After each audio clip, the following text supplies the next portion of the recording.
Hello everybody, this is Ariane Arsenault from La Fille de la Mer, handmade soaps in the Magdalen Islands. Today I'm going to show you a quick overview of how we make our great tea soap. So great tea is actually Labrador tea, and this is how we used to call it back in the day, great tea, and I decided to name the soap after the way it was called. Here is some dried Labrador tea leaves that we pick by hand in the Magdalen Islands. So our oils are infused in it, and I also made a Labrador tea hydrosol using my copper alembic. So let's take a closer look at how this soap is made. To my main stock pot, I already have some coconut oil, some palm done right organic palm oil, and olive oil. And now what you see me pouring is actually hemp seed oil as well as rice bran oil, and these will form the body of this amazing and beautiful soap. This lather becomes kind of really creamy and silky. It contains a lot of soft oil, and then I'm adding some extra ground Labrador tea to also add some texture to the infused oils. I just like to make sure that everything is well dispersed so we don't have any clumps in the soap, and I just use my stick blender to do that. Now time to measure out the hydrosol. I am using a full bottle in this recipe. I'm just weighing it out to make sure that I have my 750 grams of hydrosol. And then I'm using a blend of essential oils from Plants Power. That one is rosemary. And then I will add some cypress and juniper essential oils. This is a really green, earthy blend.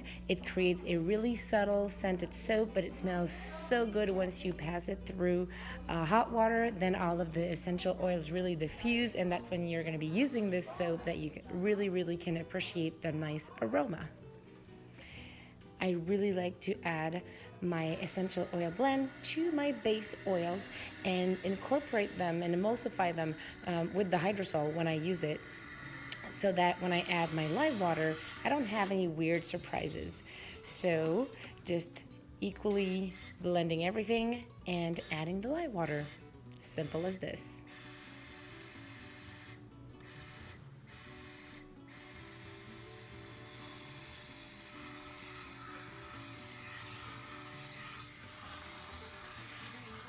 You can see that the soap turned a little darker. It is slowly thickening, but this is a really well-behaving soap blend.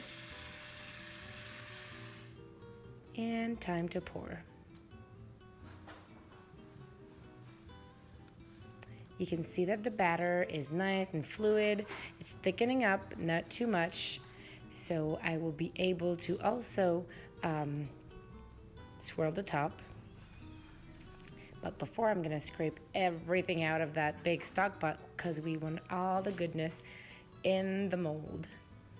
Voila.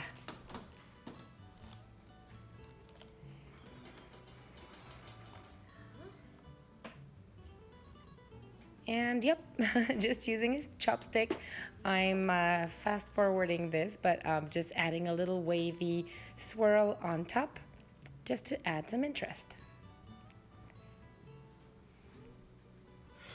And that's it, we're done.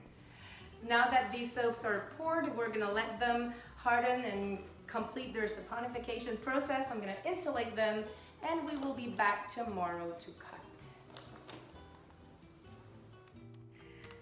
After about 18 hours, the soap is firmed up and ready to cut. I always like to trim my edges just so that I don't have to trim them afterwards on each soap. It's much faster this way. I just take a sharp and clean utility knife and I just go all around before placing my soap slab on my log splitter.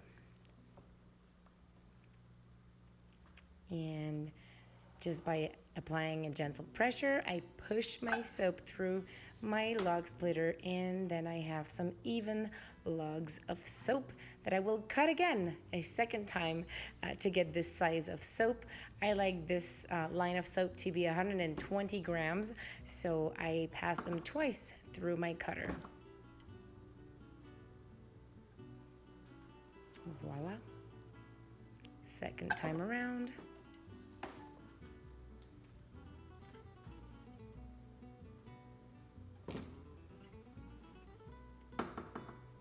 and onto the second cutter.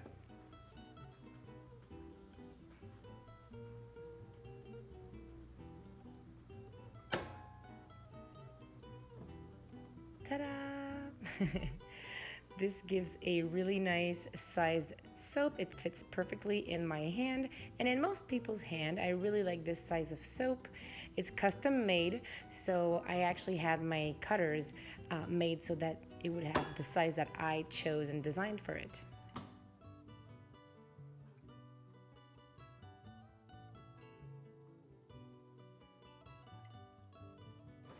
And that's it. The great tea soaps are done. I'm gonna finish cutting them. They will be curing for the next 4 weeks and then they will be wrapped and ready to go. I hope you've enjoyed watching this video and I will see you again very soon. Goodbye.